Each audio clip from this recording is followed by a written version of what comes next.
Everyone ready to go? All set. All right, great.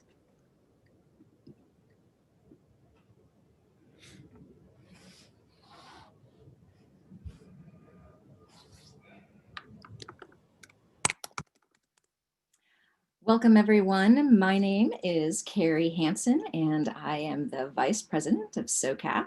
We are delighted to have you here today for this conversation, and just going to take a couple of moments to do some logistical pieces with you, and then we're going to jump into the to our presentation.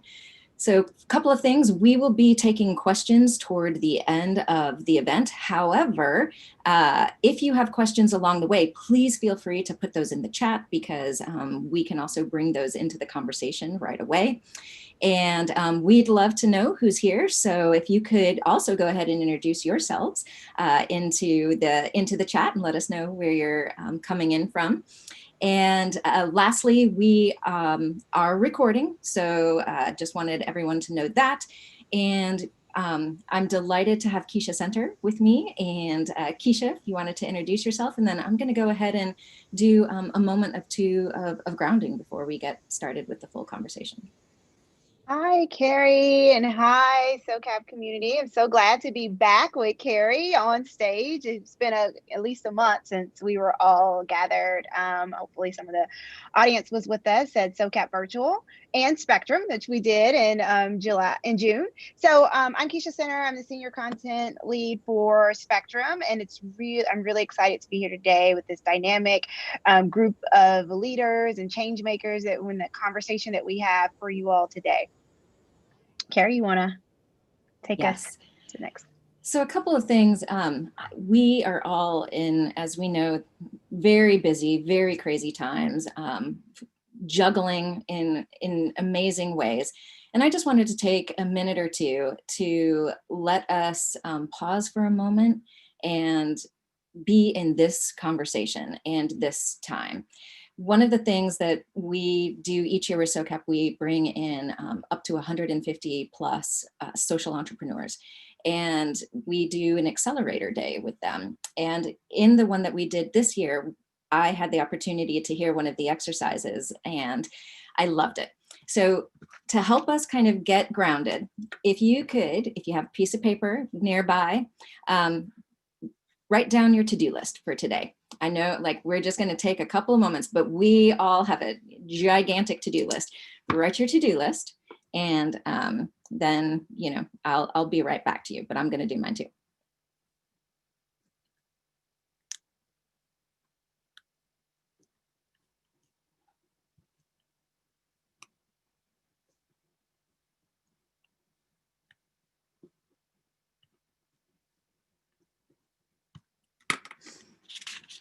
Okay, I put mine here on this sticky note. My area is full of sticky notes. But Keisha, do you have yours done? You ready? Okay. So I think the next thing I want to do with these sticky notes is with this, we know you've got a ton on your plate, but I also want you to now take these and put them in a little ball and put them over to the side. Effectively putting our to-do list over in the corner for a little while so that we can just be here and be present. Can always pick that up at the end, but right now let's set all of that aside, and now I'm going to turn it over to Keisha to get us rolling. But before I do that, I just wanted to also say this conversation is a part of a SOCAP Next, and it's really taking SOCAP into the next layers of action. And we are talking about building trust, taking action to break down assumptions, to meet people for who they are instead of who we assume they are. And taking action comes in all forms. And so I'm really excited to have this conversation about how action is being built locally, individually, as a community, but then also to change a system with the TRU Colors Brewing team. So Keisha, over to you. Thank you, Carrie. I am always a sucker for story and for storytelling. I find so much purpose and so much meaning in our stories of who we are and how our worlds end up connecting. And so when we got the chance to sit down with Press and George and KO and learn about their origin stories and how they all came together to do such great work for TRU Colors, and then also TRU Colors origin story of how it started and what it means and what this organization is meant to them individually in the community. I was just taken away. So I want to start right there because it was such a powerful conversation, and I would love to start with George and then maybe followed by Press and KO. If you can, set the stage for us. Tell us, how did TRU Colors begin, and what is the origin story for each of you, and how you met, and now how are you doing this great work? George? Sure. Thanks, Keisha. So my background is software startups. I'm a tech entrepreneur and had never been involved in any type of impact company or impact investing, frankly, until 6 years ago, almost 6 years ago to this day. There was a gang-related drive-by shooting not far from my office. And when it happened, I was sort of living in a bubble, I guess, because I didn't even know we had gangs in our city. I like to say, I think I was just sort of very comfortably unaware.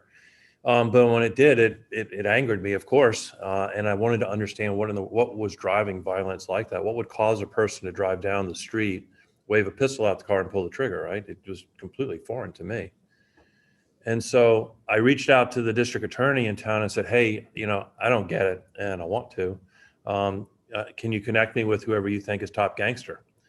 And he reluctantly did that through the gang task force.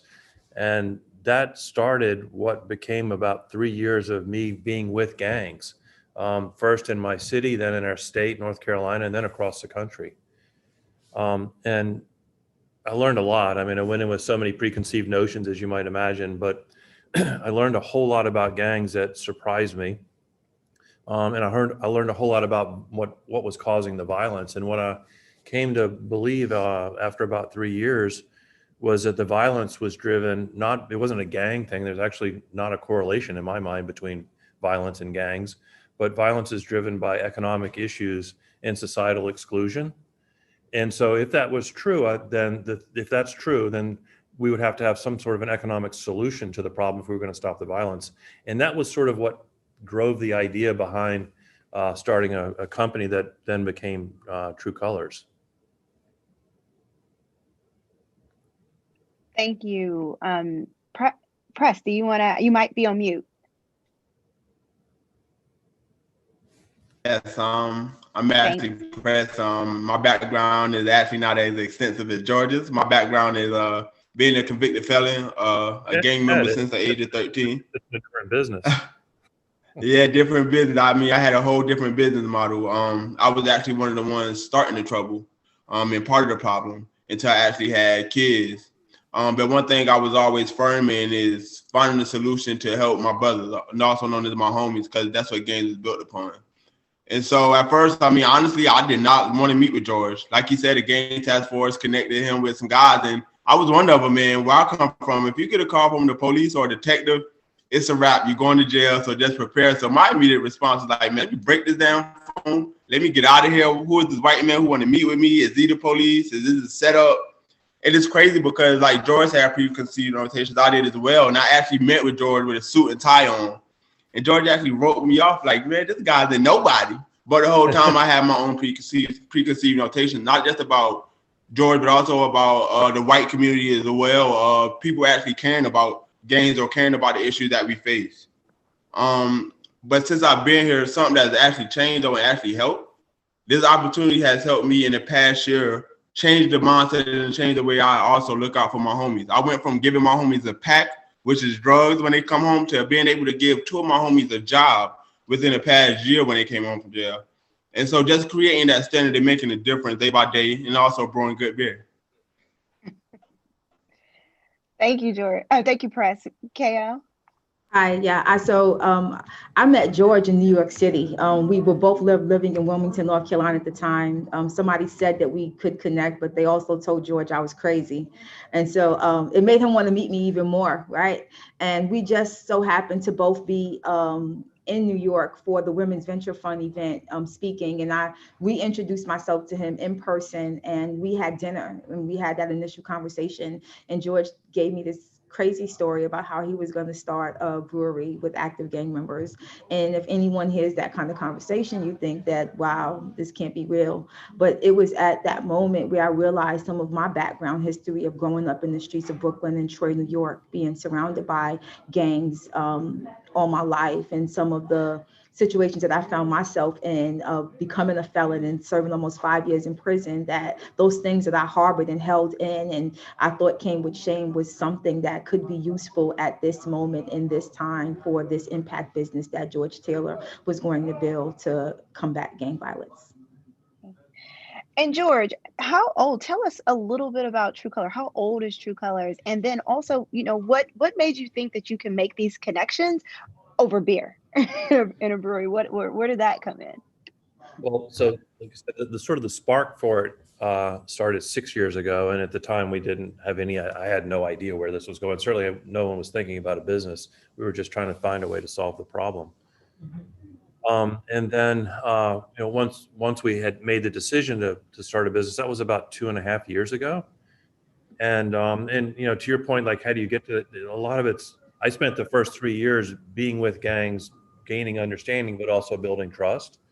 Everyone, to Press's comment, everyone thought I was the police for Press, maybe a year or so, probably. Maybe actually today, there's still folks that think I'm the police, but you would think after 6 years they would get by that.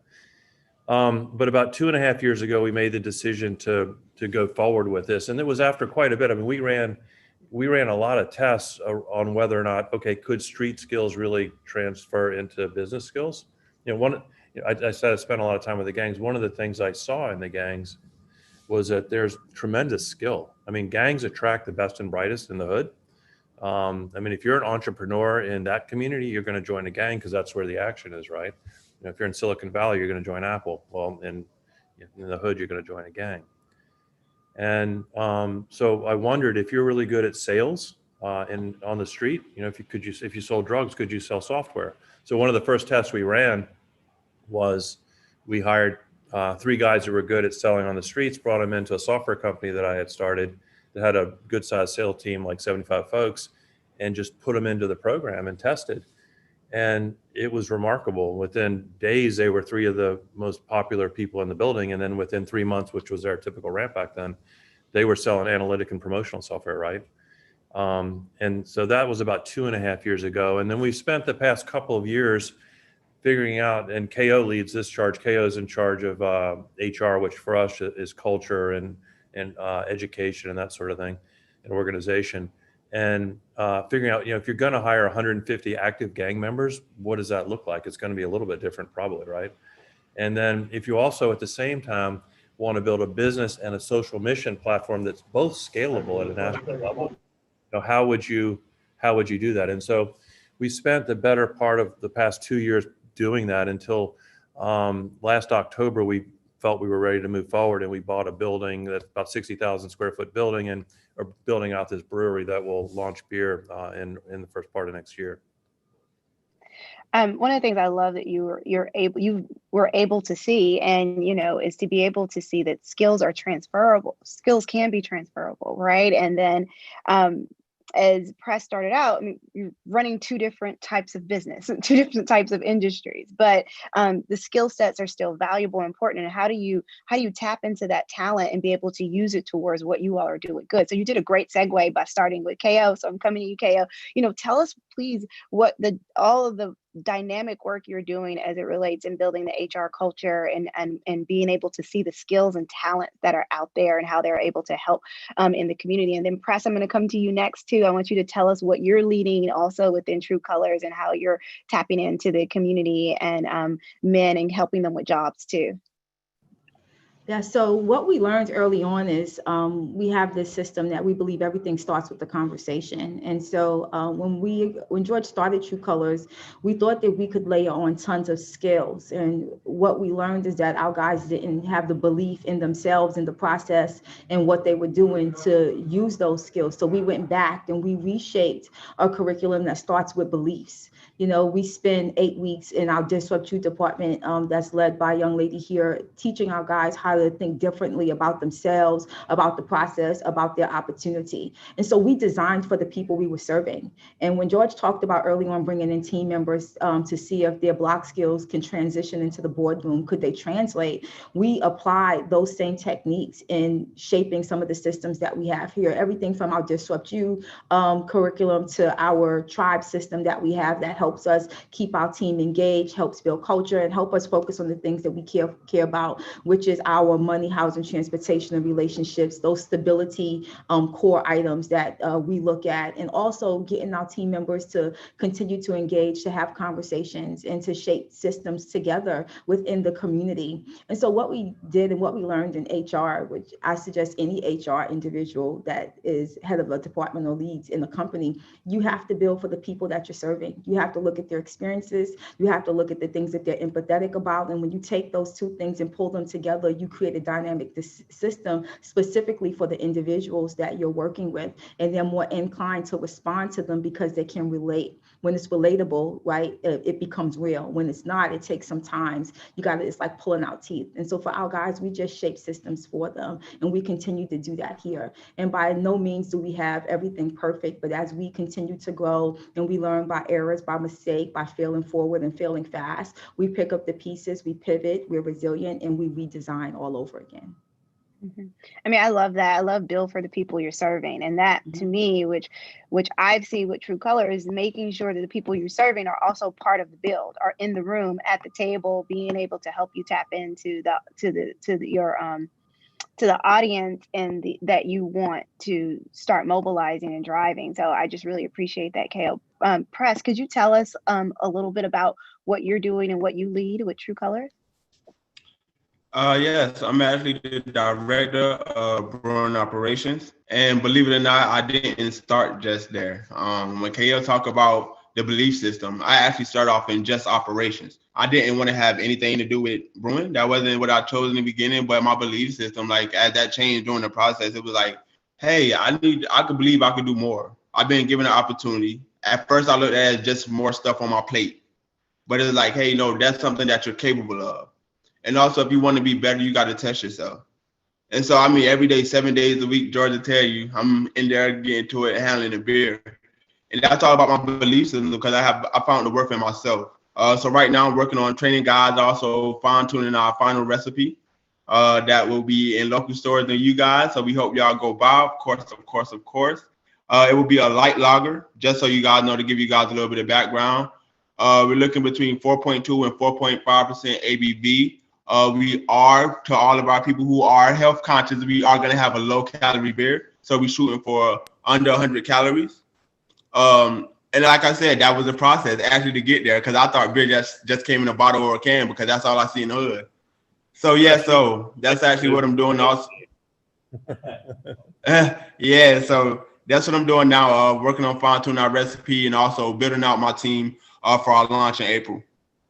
And Price, you said this will be in stores. Is this national or is it specific location? Well, we, according to our business model, year one, we just want to stay focused on North Carolina, but I'm pretty sure it's a way that we can find you guys to get some. Well, I mean, this is so great. One of the key things that we started with, and I'm gonna turn it over to Carrie to start going into the next part, is that just hearing you all now, you're such a cohesive unit and you're a team. But I know that had to start with building trust, and it had to be around breaking down assumptions and barriers. And I'm gonna hand it over to Carrie to take us into that second part. But I'm excited to hear more about it. Well, and it's really striking me as the three of you are in conversation together here, but then even as we had our prep call, like I'd love to hear from each of you, like what are some of the activities that you are doing that builds trust? Because I can imagine that this trust didn't just poof happen in the moment. You know, it takes a lot of work and building. And then two, I think with that, we also probably need to take a step back for a moment and talk a little bit about assumptions and what are some of the assumptions that you have around the process, but then also what do you hear that a lot of people have assumptions around gangs in general, and what would you like people to know about gangs and pushing on some of those assumptions? And I would say either Press or KO, do one of you want to start there first? Yeah, I will actually. To answer the trust part of the question, one of the activities that we're doing, we have a mentorship program where some of the guys, such as myself, we actually become mentors to the new guys who go into our 2-month boot camp called Disrupt You. And so I'm actually working with a guy that's from an opposing gang of mine. And so having to check in with him every day and actually having open conversations and getting him to open up and telling him my process, the things that I went through to show him like, hey, this guy may be a different organization. He may be a different set or different organization, but we had some of the same problems. Like I can relate to you. Now you're not the asshole I thought you was, or you're not just the individual I see from the other side who may have killed one of my homies or something, truthfully. Because in the end, like in the beginning, that's really how it is. It's like a very standoffish. So having those open conversations and showing people that you actually care. Like I done picked this guy up numerous of times, like, hey man, whatever you need, I'm here to support you, and showing him that helped him let his barrier down. So now he don't see me as just the blood. He see me as a brother, a friend, someone who kind of has support. And also talking about assumptions. I thought that, man, listen, these guys from the other side, we had beef with them my whole life. Like, there's no way that I could trust one of them. But now I actually feel more comfortable around GDs than I do some of my homies, because I know like they're actually very, very good. Like, I mean, they're gonna make it's a clear understanding. I mean, that's from the top to the bottom. And these are, like I said, these are some of the same guys who I've had issues with, but they show me like, man, hey, we may have a different color, but we all have the same cause to fight. And so that's also another assumption. I mean, something I want people to take away from this. Just because somebody has a bandana, the color does not mean anything. It's just a representation. Instead, look at the character of the person and find out the reason of the gang. Find out, see if they're living up to that cause.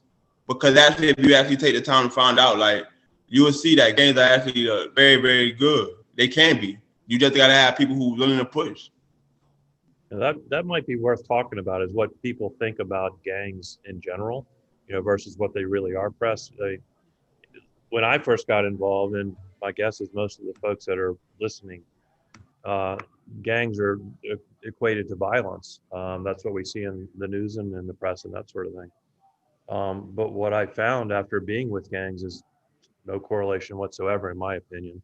And gangs, instead of being the problem, are probably one of the best opportunities to solve many of the social problems that we're talking about around race, violence, poverty, and things like that.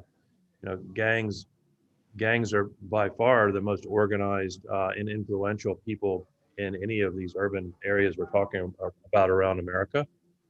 And gangs at the highest level have, this would probably surprise people, but have written mission statements, vision statements, that sort of thing, that stand on good stuff like knowledge and brotherhood and growth, community, that kind of thing. Nowhere does it talk about violence or drugs. And that gets back to a really important, so that's one misconception that America has about gangs, is that they're violent. They are not. Violence, remember, is driven by two things: economic issues and exclusion. Mm-hmm. Nothing to do with gangs. And so that's a really important component or assumption that makes it challenge, at least take some time to dig in and learn about. And Press, you're a good example. Yeah. Yeah. KO, did you have something to add in there?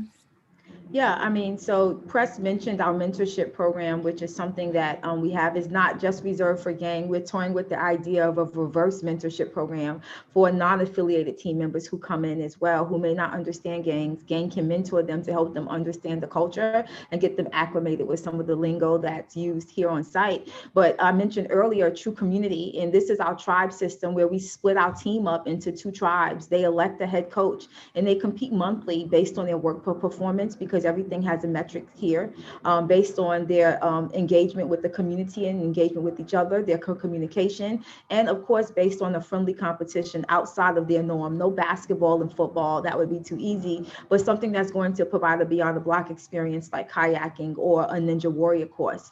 And our team is naturally competitive, but what it does is that it bridges the gap. It helps them build relationship. It stirs conversation, and you get put in a situation where you have to trust someone because they become an individual that's on your team. And so, you know, those are some of the things that we have in place now. We're constantly building to continue to build trust, and also just that conversation. When something goes wrong, George is really big on pulling people in the room to sit down to have the conversation so that we can resolve it right there. And we don't have to, you know, sweep it under the rug. It's important that we address issues as they come and not let them linger long term.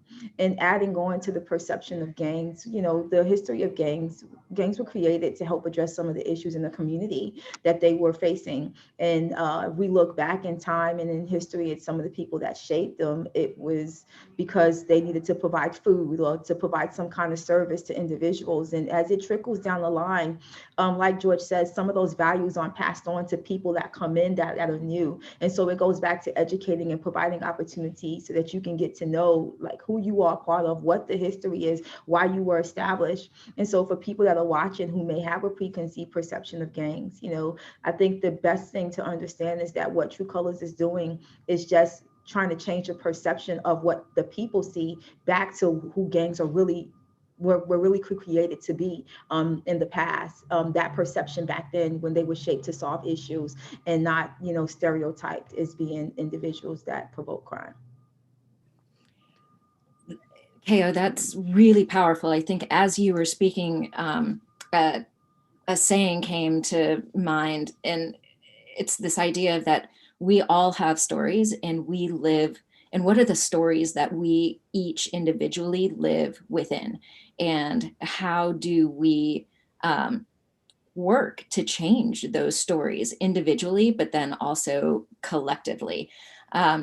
And I think kind of maybe a final question, and this could be a round robin for each of you for this portion, but when you're thinking about assets, assets of the company, assets of individuals, how are you taking the full assets of people and turning them into, you know, the next steps?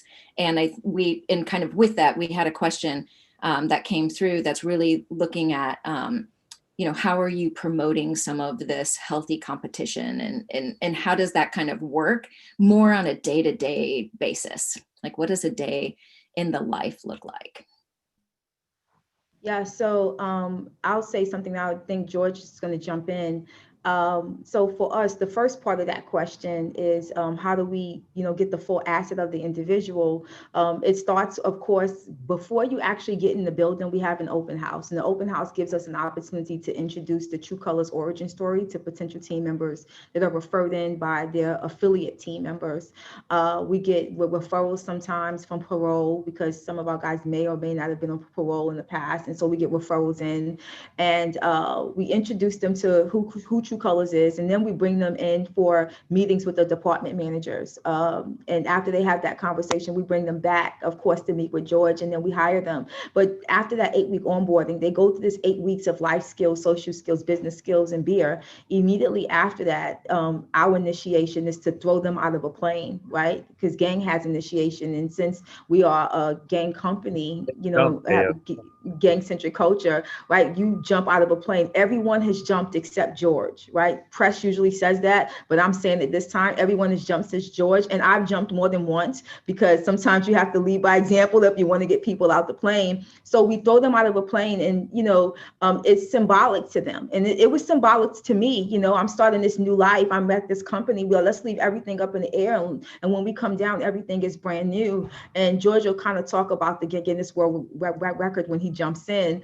But after that, our team goes into a 90-day internship filled with stretch assignments and an opportunity to work with an actual team in marketing, in digital marketing events, in HR, in studios, whichever department they express interest in. And after that, you're voted on the team and you become a team member. So they have milestones. And it's even during that process where after they complete those things through the mentorship, they transition into a full-time team member, and we have TRU Community. So there's ongoing processes. And so to pull the full asset out of the individual is not just one thing. It's not a one-time process. It's a system that TRU Colors is shaping right now that we hope other people, pay attention to. It starts with the conversation. It goes into disrupt you. And then it ends with an initiation and then a transition into an internship, a full-time employee, and then jumping in with a mentorship and in TRU Community, because you feel part of the system then. And so we want to make sure that you stay inside of the system. George? I'm not sure I can add much to that, KO. I think you you did a pretty good job. The only thing I might add, one, she's right. I am the only one that hasn't jumped out of the plane. And no one believes me, but for whatever reason, I'm out of town every time it happens, and they think it's rigged, but it's not. But the only thing I might add is, like, you'll see there's a process to all of it, and it never ends. And then the thing that makes it work is, like it does, I really strongly believe, is that first 2 months of boot camp where you focus on beliefs, because so many of our folks are coming in. If you come in out of some of these environments off the streets, a lot of our guys never had a job, or certainly not one like this. And a lot of them never thought that frankly, a lot of them's time horizon was 3 to 6 months. They think they're going to be in jail or potentially shot in 3 to 6 months. And that's a reality. And so when they come in that first 2 months boot camp, we're working, okay, what do you believe about yourself and the people in the environment around you? What does your future really look like? Because they don't see one when they first come in. And the Disrupt You team focuses on that until when they do finally graduate. And by the way, we don't throw them out of the plane, KO. They jump on their own. But anyway, by the time they jump, I love jump day, and we have a videographer that goes with them the whole way through and interviews them, and they get to the bottom and they're interviewed, and all of the answers are the same for the most part. And it's something like this: the guy will say, "Well, what was it like?" And the answer is always, "Well, it was scary as could be, but I did it, and if I can do that, I can do anything. Let's go." And that's the intent. And then they jump into that internship, and then they jump into their position. And so it's just a never-ending process. Chris, did you have something that you were going to add on top of that?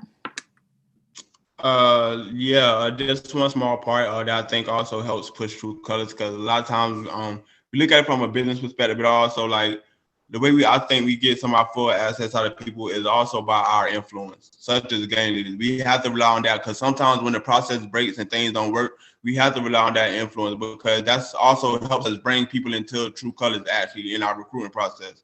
So therefore, when you got that influence, such as myself, my homeboy, he may feel more comfortable coming in and sitting down and listening to a Disrupt You class than he would if George or somebody else just told him he doesn't have that relationship.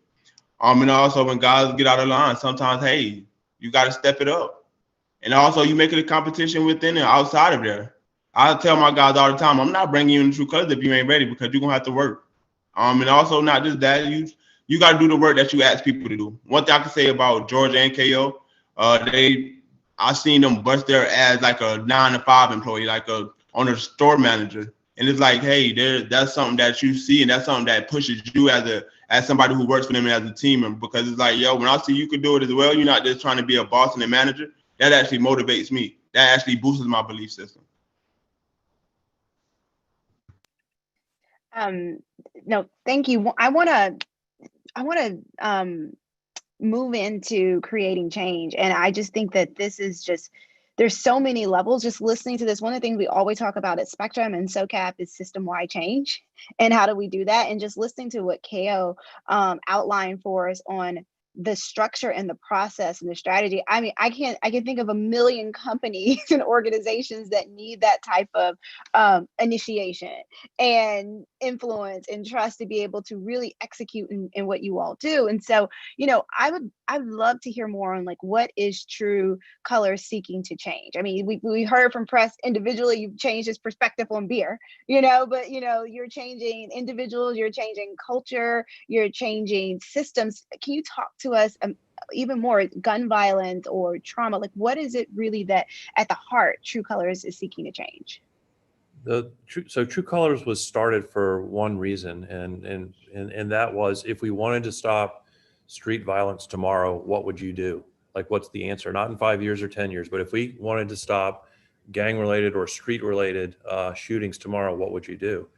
And to this day, those are the core metrics at the top of everything. Whether we talk about beer or the studios group or marketing or anything that we do, it all can be tied back to numbers related to street violence. And so, the thing is, though, if you look at what causes that, it's the economic issues and exclusion. But underneath that, with the way we see it, underneath that, the drivers of those are racial divisiveness, generational poverty, and educational deficiencies. And so we get involved in all of this, but only because those are the drivers of the violence, and we're committed to taking those violence numbers down. Mm-hmm. KO? I'm sorry, Press, yes, go ahead. KO, go ahead if you would like. One thing, another way we create that change is when you come into TRU Colors, we have what's called a core. Same way when you think of Manzo law, when they say food and clothing, shelter, those are the main necessities in life. At TRU Colors, we believe healthy relationships, reliable transportation, having your finances in order. Those are things that we actually believe are the core, and reliable transportation. And all those things I started off personally myself without. Never had a house, never had a family car, never had a bank account, anything.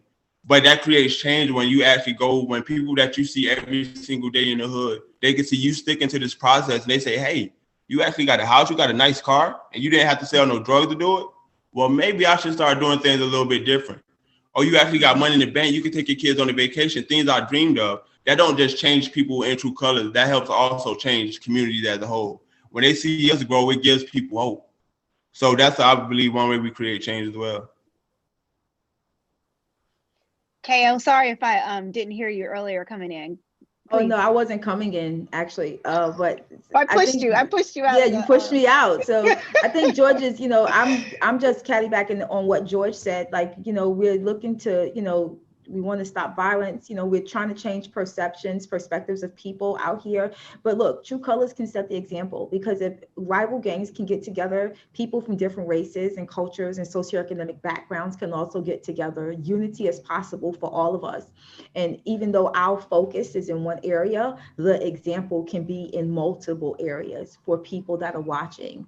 And so, I guess the perspective is that I also see us changing is what people believe about those that are different than them and what they believe about themselves, because you learn about you when you're in processes. And when you learn about you, you can either fill in the gaps on the in-between, or you can get rid of some of the stuff that you want to take away. Mm-hmm.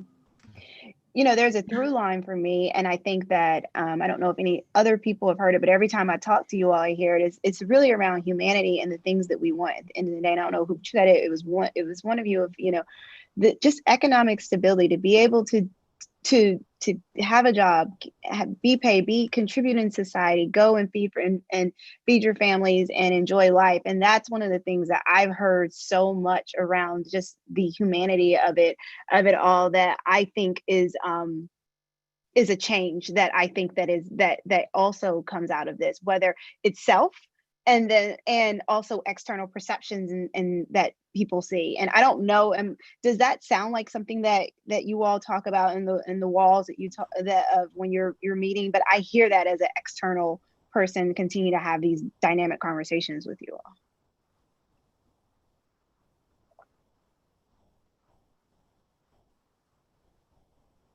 Okay. Don't answer that all at once. I know. I was like, nobody don't all jump in. Yeah. Yeah. So I think that, yeah, I think that's part of the conversation as well. You're right, Keisha. And it's, we talk about, the origin story usually and some of the things that's happened in True Colors, but that's still also part of the conversation. But there's some conversations that we have among each other that, it's not always outward facing. That is part of our story, because part of the story is not just what people see, it's what happens inwardly as well, that we also have to shape systems for. So when something happens internally in True Colors, we pivot, we stick together, we bounce back, and yes, the conversations you talked about and changing those perspectives and for individuals, for people, is something that I think is important for us, because we have people from all walks of life that come in here, not just active gang members. Yesterday, we had a crew of people from Charlotte, right, George? And, they came to hear about True Colors because they heard. And so the story is so far reaching, it impacts people from all different walks of life. But there are conversations that we have that are not outward facing, but it helps shape the story inwardly that will always be a part of True Color story. Thank you. Talk to us a little bit about tracking the change and how you're measuring. One thing I know that, the success you've been able to have, and maybe I'll have a couple different questions. Maybe George, you can lead with this, or Kay, I'm not sure if you're the right person. Some of the audience has asked also, are you scaling to other cities? Is this a model that you're seeing the impact that you've seen locally? Now you think you want to work with other cities, and then just any ideas and stories around how you're seeing this impact on a personal, individual level, KO and press you might have, of how this change is actually being seen and measured and implemented. George? As far we are interested in going to other cities, and we've been recruited fairly heavily by a handful of them. For now, though, we're fairly focused on getting the business up and running and successful in Wilmington. The brewery that we've built it's a fairly large brewery. It can produce, running 2 shifts, about 1.4 million cases of beer a year. So it's not a small brewery. And that will be sold next year into North Carolina and Virginia. We have a brewing partner, one of the top 3 brewers in the world, who's involved with True Colors, that is helping us with some of the scaling and growth. Our goal is to build a national brand within 2 years of the first can coming off the line. And we've got very, very solid partners and others involved that make us feel pretty solid about that. So we are focused on next year reaching capacity here with this particular facility. But in 2022, we are looking to open up in other cities. As far as measuring, the progress of our team and our impact, we have metrics all over the company. This is a for-profit business, and we run it as such. And the culture is what I would consider sort of an aggressive startup culture, because it suits us and it suits our mission, and both on the business side and on the social side. The key metrics, as I mentioned before, are all around street violence, gun violence. We measure when we have our management meeting every Monday morning. The 3 numbers we look at is ShotSpotter, which tells us how many times a gun went off in the communities that we're involved in, and then how many people were shot and wounded, hopefully 0, and how many people, God forbid, were shot and killed, and again, hopefully 0. But those are the 3 metrics that drive everything, and underneath that, there's all sorts of metrics related to the business, to the social mission, and to the people. KO keeps a variety of metrics related to performance within all of the various departments. Each department head gives weekly feedback on each of the members within that department. Communication is really important. How are you doing in various categories and that sort of thing. So, we're very metrics driven in that regard. Yeah. So can you talk to us? Oh, yes. I was like, can you tell us some of the people impact and metrics as well too? Yeah. So for people impact, I was just actually looking at that data a couple weeks ago with someone, and so we can look back and see how many people have gotten a certain amount of certificates, how many people have obtained GEDs, how many people have gotten reliable transportation, stable housing, people who've hit money milestones, who have sat down and created budget planners for themselves. I'm going to use Press as an example. I did ask permission from him first before this just in case. And so Press is one of the guys that would sit monthly to create his budget, on his own, and to make sure he tracked it for some of the things that he wanted to do. And part of that tracking, that forecourt that George was really adamant about implementing in the company with the money, housing, transportation, and healthy relationships, was part of how he was able to get his own place, to get his family car. I'm going to throw this out there. I don't know how he'll feel about this, how he went to the top jeweler in Wilmington and got a ring to pop the question to his now fiance, right? And those things may not sound like big deals to a lot of people, but when you have a system of individuals that may not finished high school, but have come back and they have certifications in things like marketing or in organizational management or in digital marketing or in finance, they find something that they are passionate about and they go for a certification in it. It's a win for them, and that win drives them, for another win. It's kind of this cue craving response and reward system from Atomic Habits. You can keep going and it becomes attractive. You want it. And so we measure things like how many people are getting stable housing, how many people have reliable transportation, how many people are actually saving and hitting money milestones, through the system that we offer, and how many people are getting past this learning curve that they have to get past to be stronger than what they are when they came in the actual role that they've applied for here. And so we have those numbers. And what you find is you see that TRU Colors is not only changing perceptions outwardly, but inwardly, our guys are seeing themselves different, through the education, through the opportunity, and through the advancement. We say that we brew peace through prosperity, and prosperity is not just financial, it's way of life. Press, Thank did you you. have anything Press, you wanted to add in there? KO and George hit it all, actually. I think they really did. But I mean, that's the way you measure it. I mean, if I could go to an opposing gang neighborhood and I don't feel threatened and I can have my kids out there, hey, that's how we measure our success, if we actually doing what we say inside as well as outside. I mean, those are one of the main things. Also, the way we measure it, healthy relationships. Growing up, I didn't have, my mother died when I was 10, didn't know my father. So it's like, hey, am I implementing the same learned behaviors in my kids' life, or am I changing something different? So being able to have that time to change and make things different for them, like growing up with food stamps, that's how you measure change. I refuse. Like, if you get food stamps, why? That's by choice. If you don't, because you could work for it. Don't depend on it. And a lot of times when we look at small communities, everywhere has a housing development project. A lot of times people, they get excluded, like George saying, they depend on those systems. But when you start to see people get off those systems, such as myself, and not look towards them, that's how we measure success. At least I do as well. Absolutely. That's a tremendous measure of success. And I think that's how we really start to see some of the durable changes that you all are talking about here as a part of your process.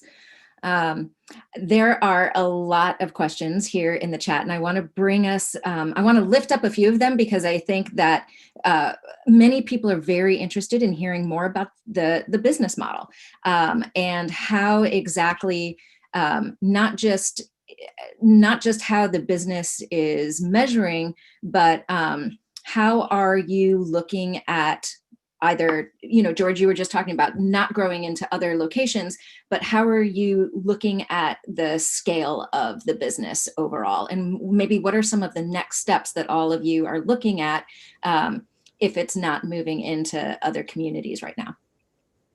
Well, so our goal is to build, like I said, a national brand over the next couple of years. And so the scale that we expect to achieve next year is to have beer in North Carolina and Virginia, which is, like I said, about 1 million cases of beer, which is a fairly significant brewery. So from a business standpoint, in fact, that would make TRU Colors the fastest growing brewery in the history of the country. So it's a fairly fast acceleration curve. And we feel good about that because of the partners that are behind us. We also have on the social mission side, we intend over next year to scale nationally. And the way we do that is we've got a number of messaging opportunities. There's a docu-series that will be on one of the leading streamers coming out in the middle of next year about TRU Colors and the opportunity, and all the things that Press and KO have been talking about will show up on there. And then we've got a number of campaigns as well at a national level that we will get out. And our goal is to start that conversation that KO talked about. We believe that real sustainable change starts with a conversation, which leads to some understanding. From understanding, you can drive some empathy, and empathy is required if you're going to have sustainable change. Otherwise, without empathy, it's just a transaction, which tends to not last very long. Thank you. I was curious too, are there, do you know, are there other organizations that are similar to yours and or doing similar processes? I don't know of anyone in the country, and I've been to most of the major cities looking for this. When I first got started in those first 3 years and was just sort of going around to meet gang members and also looking at what other municipalities or organizations were doing to fight gang violence, I don't know anyone who's working with active gang members. And in fact, when I first started, my goal was we were going to start this organization that brought gang members in and they had to leave the gang before they would come in. And then it dawned on me, well, if it's an economic issue, then that means the only way that would work is if we hired every gang member in America, and that's obviously not achievable. Instead, you've got this tremendous built-in organization and influence. If you can hire all the gang leaders and influencers and guys that are active on the street, I could probably hire 5% of the gang members in this city and still have tremendous influence on shifting the mindset and the opportunity within the gangs, which would then also lift the communities that they live in. And so, that was how I got to the decision to only work with active gang members, but I don't know of anyone else around the country that's doing that. It's somewhat counterintuitive, right? Right. Yeah. No, I was just going to say, I think that's a really important piece. And KO or Press, did you have something you wanted to add in there on top? I'm glad George didn't try to make us leave games because I wouldn't have been able to be a part of it. Well, it wouldn't work. I mean, and for those who did leave, they would have no influence. If they left, they're out. So it makes no sense. But that is, the way people go at gang violence around the country today, they take two approaches. Either you're working with middle schoolers and you're trying to get them not to join gangs with the idea of, okay, if no one joins, then eventually gangs will go away. Clearly, if that was having any impact, we wouldn't be having this conversation. That's not working.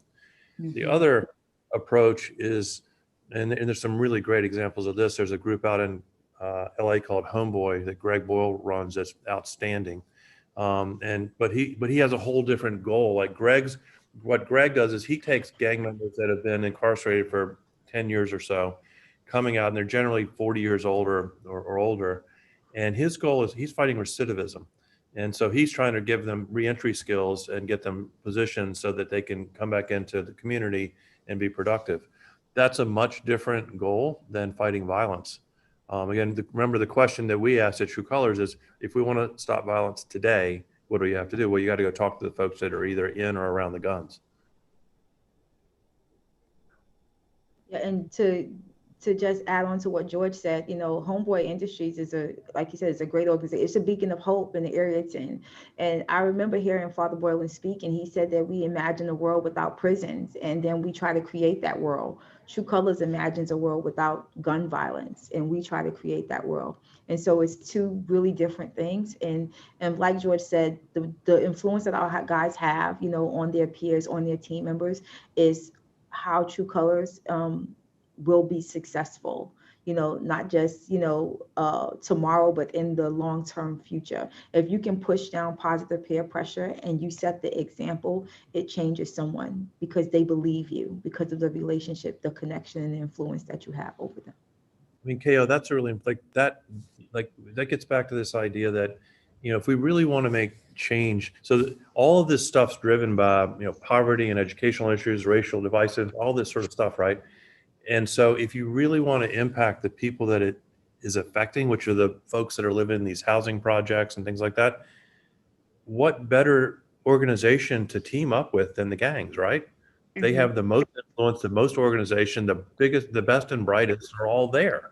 You just have to, instead of fighting with them and trying to crush them, you have to team up and bring them in and include them in the solution. And you'd be amazed at what happens. I mean, TRU Colors is an example, right? Mm-hmm. One question that we had was, as you, George, you said you go into other cities eventually in 2022, I believe you said. How do you have to have a unique approach as you go into other cities? Because being in Wilmington is different than being in Louisville, versus being in LA or Harlem. Like, how is there Chicago, yeah. Chicago, like there's so much that I think I would assume that is unique to those cities. Do you have to tweak your strategy or your plan or your entry points to be able to? Press tells I me don't no. think so. We spent a lot of time in Chicago and Louisville, Kentucky, and Milwaukee, Atlanta, LA. What I think is, I think our model depends upon economic opportunity and influence on the streets, and so there is some point where there's so many gang members in the city that you can't give enough of them economic opportunity to impact what's going on. And so Chicago, I think, is an example of that. I've spent a lot of time with Chicago. I think Preston, I know KO are up there as well. We know most of the gang leaders up there. There are about 150,000 gang members in Chicago.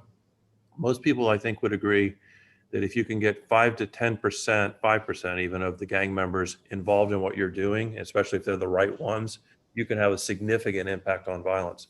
Well, 5% of 150,000 is a lot of people. Other cities like Milwaukee or Louisville or St. Louis, or even think something like that, much better opportunity. And so when we look at the cities that we can go in, we look at the number of gang members in that city. We look at the problem because we want to be able to move the needle. And then this may sound surprising, but we look at gang leadership. I need to go in and I want to meet the gang leaders because we look for potential.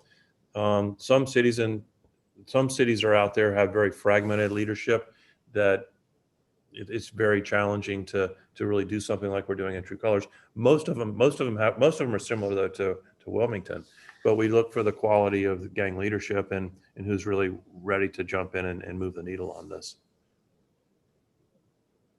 Thank you. Press, did you want to add anything? Thank you.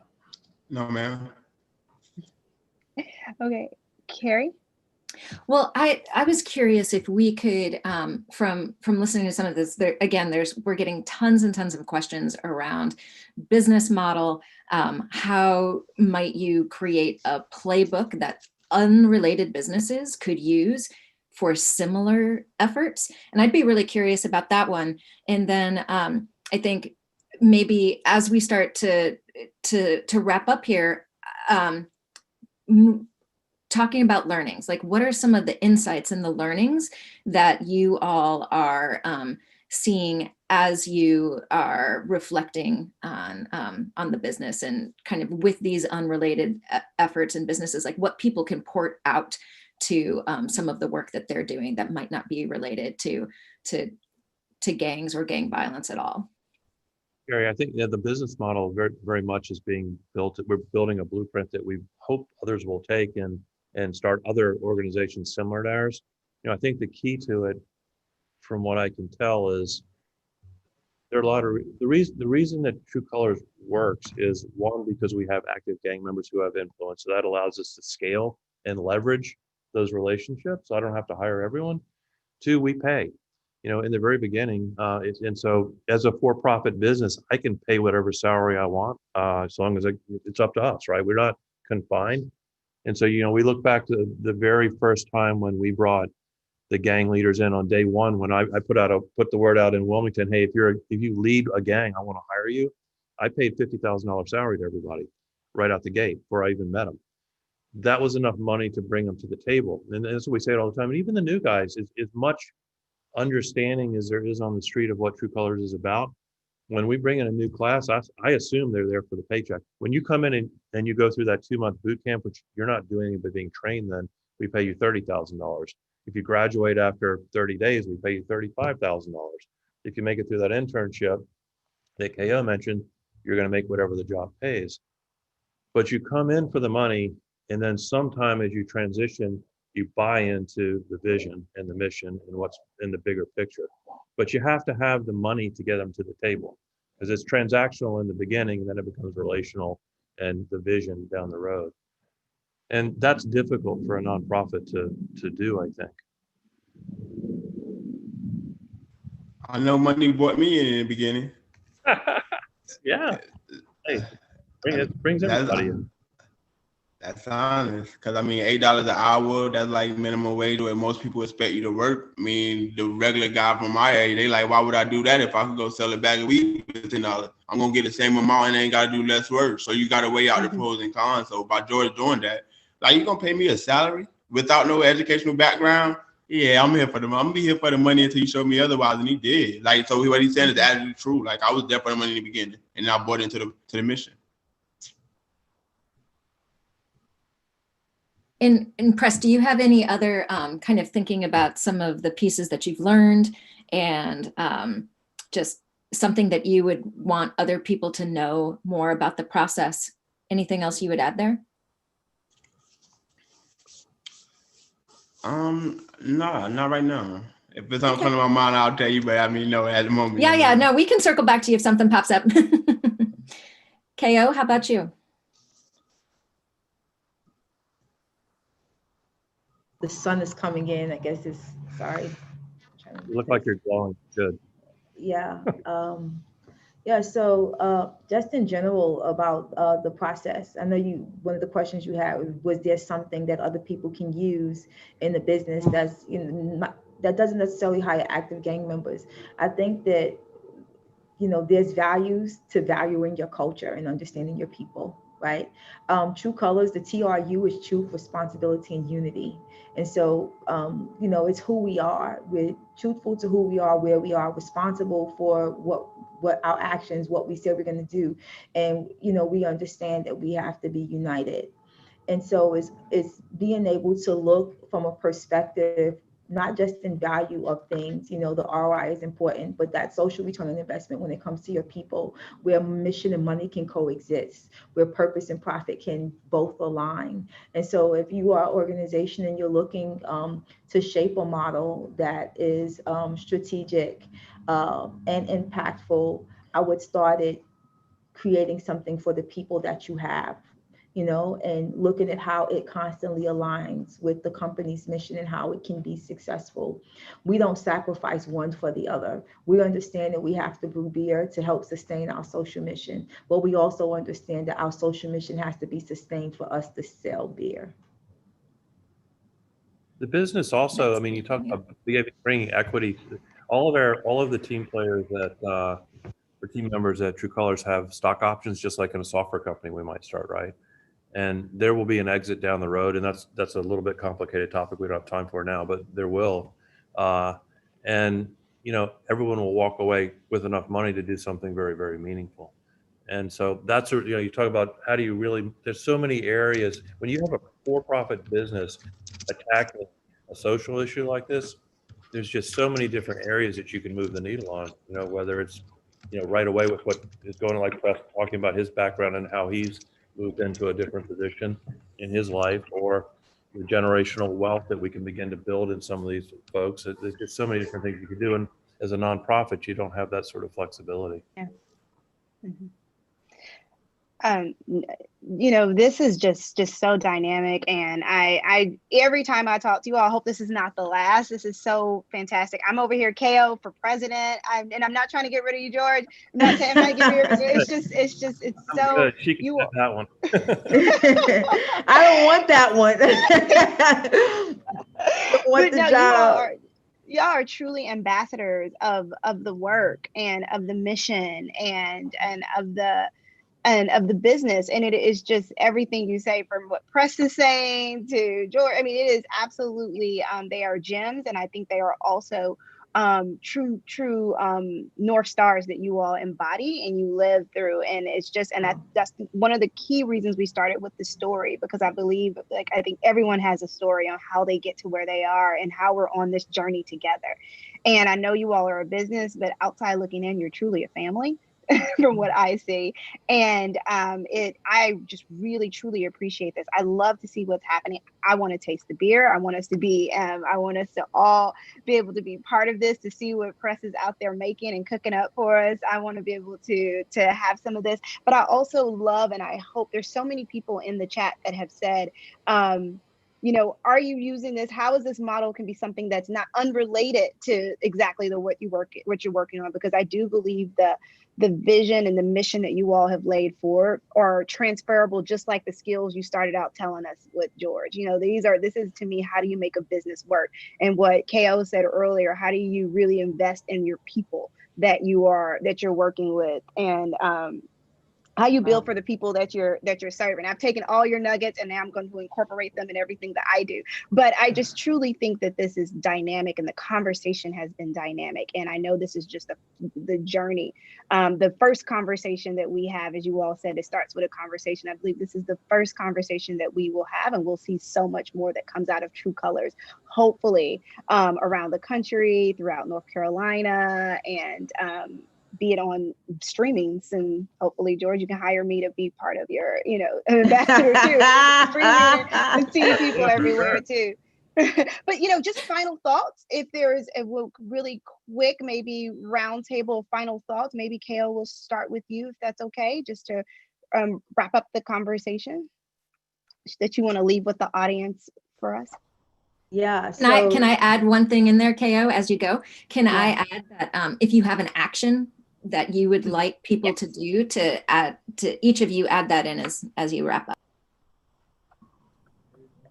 Great. Okay. Yeah.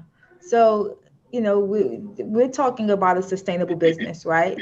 And so, my final thoughts and my final words is to encourage everybody that's listening to think sustainably, to have sustainable thinking, like how you assess the impact and consequences of your ideas, opportunities, and actions matter.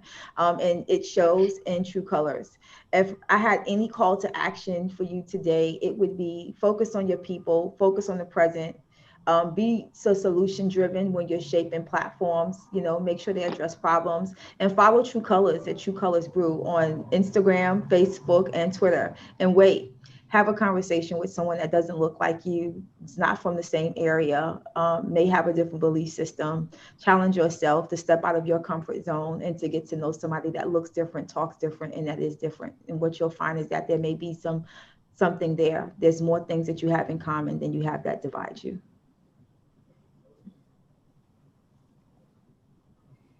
Press, do you want to go next? Oh, I thought we was going in order. I thought it was on George now. Okay. I thought I had a little more time to think. I leave it to you two to decide who goes next. How about that? You go ahead, George. I mean, I think, Keisha, your question, the model is available to any kind of a problem or any kind of a business. And, I think that's an important thing to do. This is just a structure for how you solve a problem. And the problem doesn't have to be street violence, and the business certainly doesn't have to be beer. And so that's one thing I think people should be aware of. This is just how you solve problems in a sustainable way. And as far as the one thing I hope folks take away is it just takes one person to step in and spark something. And it just takes a little bit of, just get fed up with some of it, right? Just get pissed off and step in and ask some questions and try to meet some people. And that, whether it was me in the beginning or Press, I mean, a lot of folks don't realize how much of a risk someone like Press took joining TRU Colors in the beginning. And that's still the case to today. If it didn't work, so many things could have gone wrong on his end. And so he took a risk, KO took a risk, all around us, everyone's stepping in to take a risk, and they're doing it partly for their own good because the risk hopefully is worth the reward on a personal level, but they're also frustrated with not having the problem being solved by all the various organizations that are trying to do it. And so, that would be the sort of takeaway from, or what I'd leave behind is any of us can spark any kind of change. You just have to step in and start asking questions and talking to people. It's that first conversation that KO is talking about.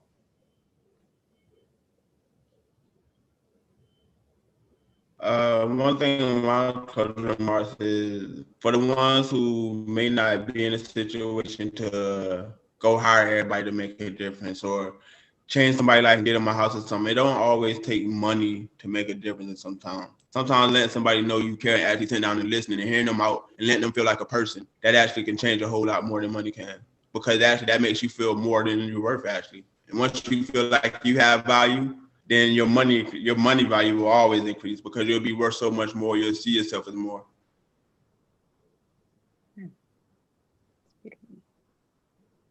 Oh, and lastly, a gang is three or more people in illegal activity. Stop looking at everything as a gang. What is the difference between that and an organization? Look at people at the organization, because guess what? Me and my guys ain't doing nothing illegal, and there's a lot of people like that. But when you think of gang, you think of that illegal term. Take that off of it and look at them as a group of people who are trying to make a difference. Yes. Thank you, Chris. Carrie? I just wanted to, again, take a few seconds and moments to thank each of you for not only sharing your stories, but being willing to open up about the vulnerabilities that you have and the vulnerabilities of the process. And one of my pieces that I'm taking away is making sure that we each address fear, and we all have fears that show up in lots of different ways. And how do we just take the time and sometimes just take the courage to step into that fear, not knowing. And from the few conversations that we've had, you are giving me more boldness, and I know that I need to step into my own boldness. And so I am just really grateful for the time with all of you, and to hear your stories and to spur me to take on that bold action.